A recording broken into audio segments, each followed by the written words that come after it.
사울 임금의 추격과 필리스티아인들의 복수, 동족과 적국 그 어느 곳에도 환영받지 못하는 것이 현재 다윗이 처한 상황입니다. 필리스티아의 도시 갓에서 겨우 빠져나온 다윗은 고향 땅 유다 광야에 있던 아둘람의 동굴 속으로 피신합니다. 이 지역의 수많은 동굴들은 목동들이 숙소처럼 사용하던 곳이었는데요. 그랬기 때문에 다윗의 입장에서 봤을 때 은신처로 지내기에는 이만한 곳이 없었을 테죠.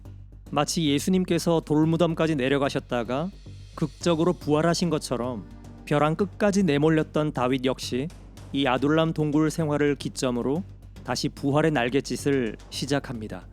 다윗이 고향 유다 땅으로 돌아왔다는 소식에 제일 먼저 달려나온 이들은 역시 다윗의 가족들이었습니다.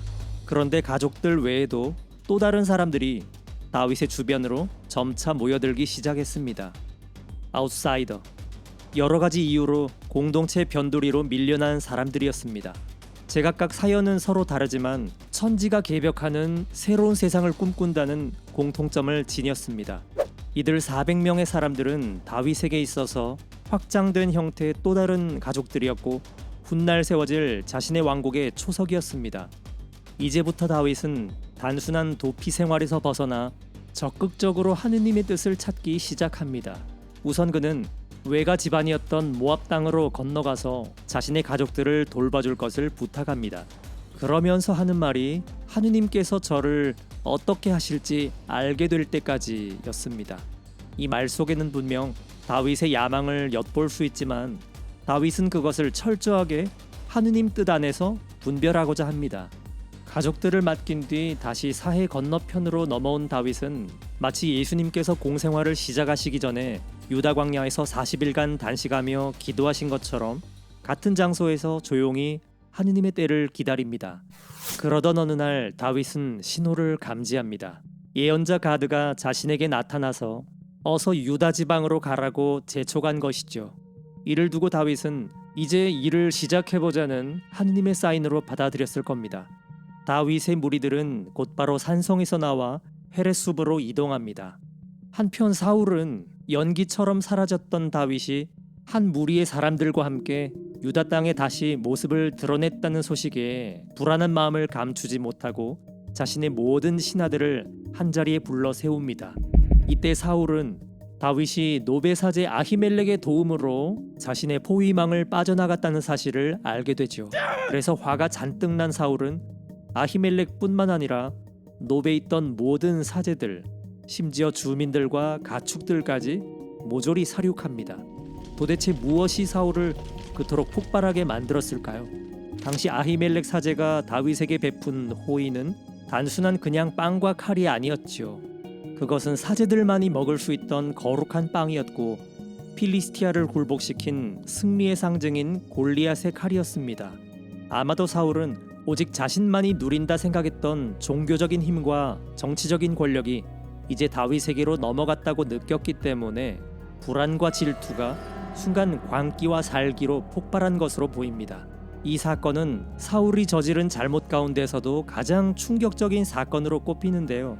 종교적인 의미를 떠나서 정치적으로도 이것은 최악의 수였습니다.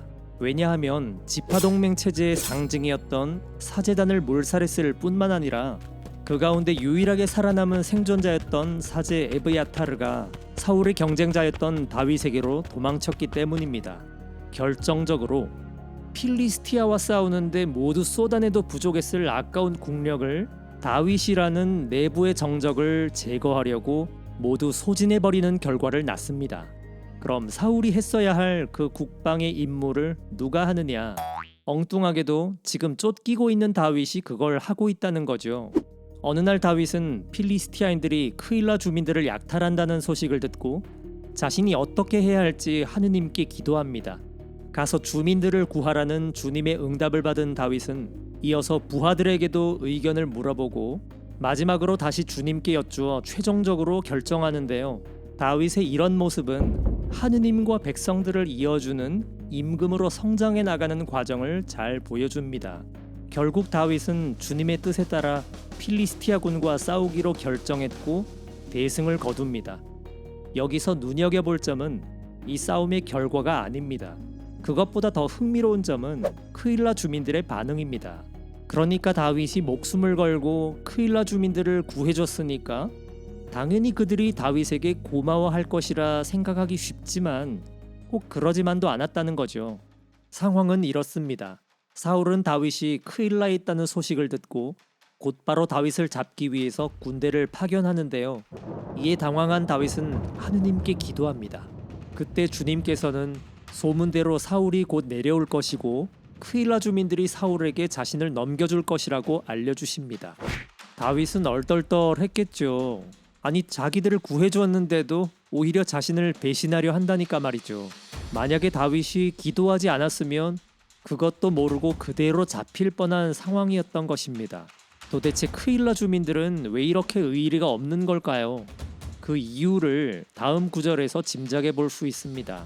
그렇게 크일라에서 빠져나온 다윗의 무리들은 그 사이 400명에서 600명으로 늘어났다고 하는데요.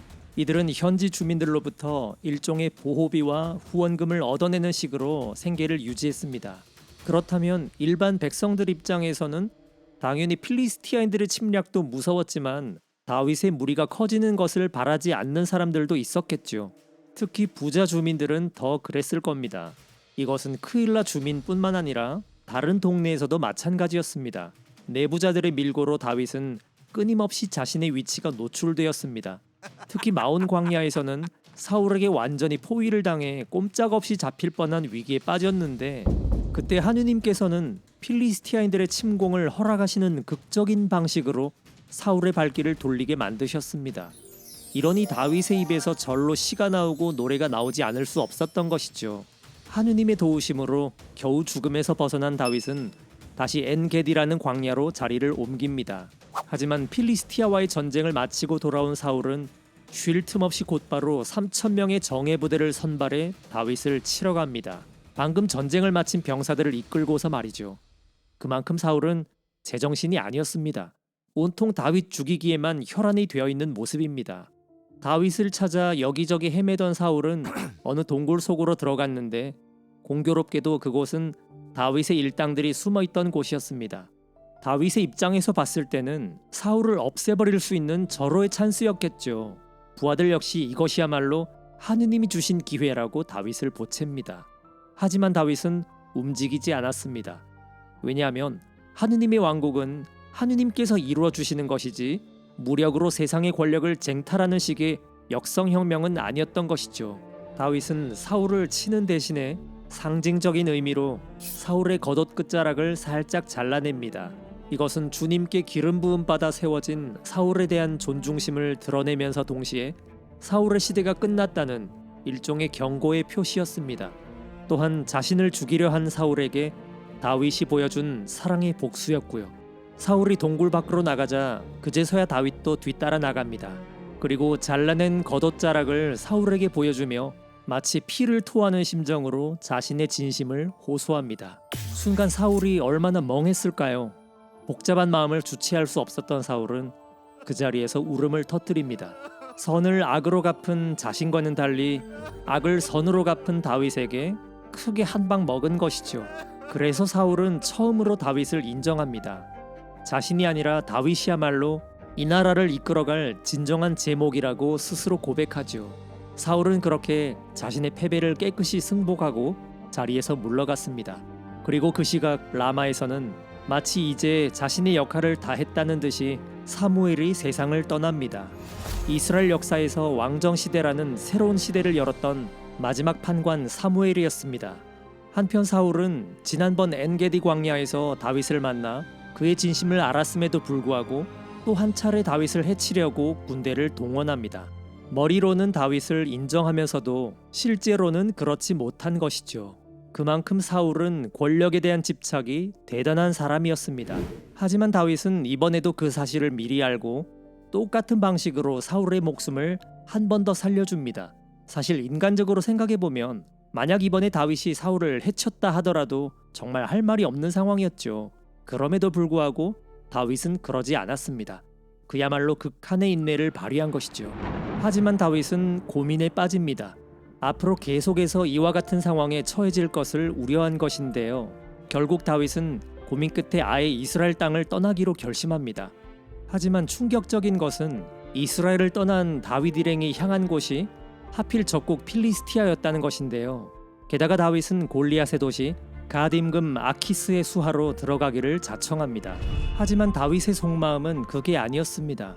겉으로는 필리스티아의 수하에 들어간 것처럼 했지만 실제로는 오히려 이스라엘 백성들을 괴롭히던 주변의 다른 민족들의 침입을 끊임없이 막아낸 것입니다. 그러면서 아키스에게는 마치 이스라엘을 공격한 것처럼 거짓 보고를 했던 것이죠.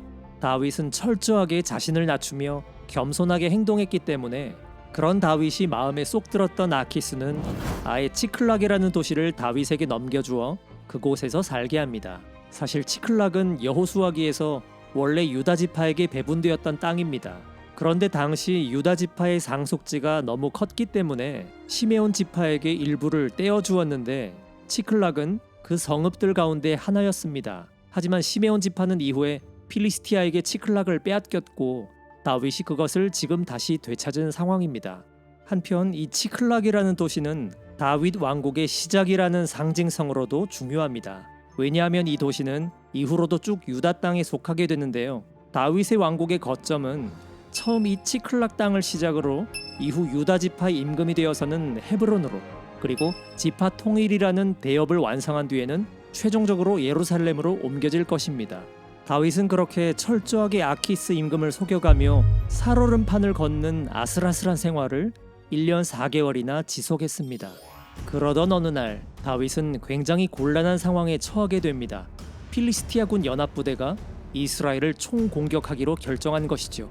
이스라엘 백성들도 문제였지만 잘못하면 이제 자신의 백성들과 서로 피 흘리며 싸워야 할 상황에 이른 것입니다. 한편 사울은 필리스티아군이 쳐들어온다는 소식에 겁에 질려 주님께 어떻게 해야 할지 여쭤보지만 아무런 응답을 받지 못합니다. 그래서 남몰래 변장한 뒤에 엔도르 땅에 있는 유명한 점쟁이를 찾아갑니다. 이때 사무엘의 영혼이 나타나서 사울에게 호통을 치는데요. 이미 자신이 생전에 말했듯이 사울의 왕국은 완전히 끝이 났다는 겁니다. 다음날 전투에서 이스라엘은 패배할 것이며 사울 집안 사람들 모두 죽음을 맞이할 것이라고 경고합니다. 다음날 필리스티아군은 대사제 엘리 시대 때 이스라엘을 공격했던 것처럼 국경지대인 아펙 땅에 집결합니다. 그런데 전쟁을 개시하기 전에 필리스티아의 다른 도시 제후들이 다윗을 알아보고는 기겁하며 아키스에게 화를 냅니다. 아니 이스라엘 첩자일지도 모를 사람을 어떻게 이 전쟁에 함께할 수 있느냐고 말이죠. 안 그래도 곤란했을 다윗은 이렇게 기묘한 방법으로 동족 이스라엘과의 전쟁을 피할 수 있었습니다. 사실은 하느님께서 당신이 뽑으신 종 다윗이 당신의 백성들을 치는 일이 없도록 보호해 주신 것이죠. 그리고 전쟁이 시작되자 사무엘이 경고한 대로 사울 집안 모든 남자들이 전장터에서 죽음을 맞이하게 됩니다. 요나탄을 포함한 3명의 아들들은 모두 필리스티아군과의 교전 끝에 사망했고 부상을 입고 궁지에 몰린 사울은 결국 자살로 생을 마감하게 됩니다.